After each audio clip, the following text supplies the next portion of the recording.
Helena, I suppose sometimes we think, there's a huge rush, there's a tremendous urgency here. And in that rush to our greener and sustainable future, I mean, is there a danger that we lose track of, what mining is really all about and what it delivers to the world?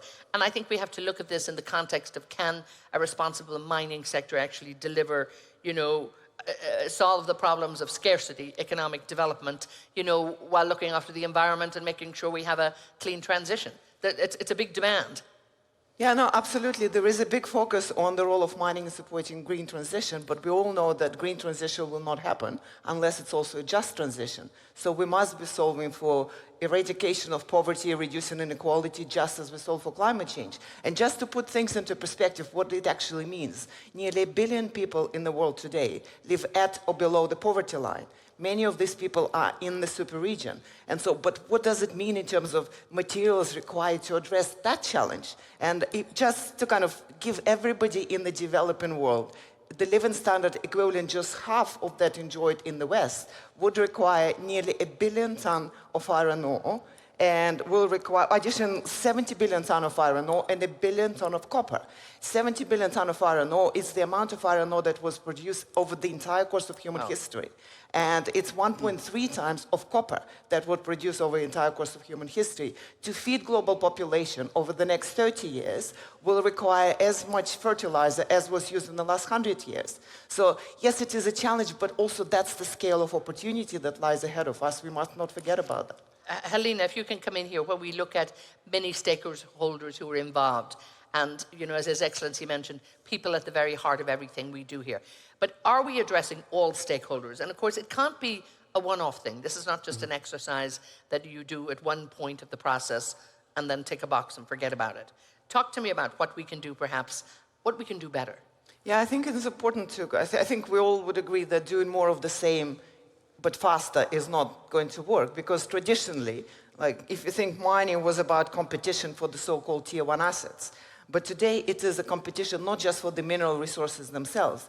We are competing for water, we are competing for land, we are competing for talent, for technology, in addition to competing for capital and markets. And we are not just competing with other mining companies, but for example, for water and land, we are competing with alternative sources of livelihoods for the communities.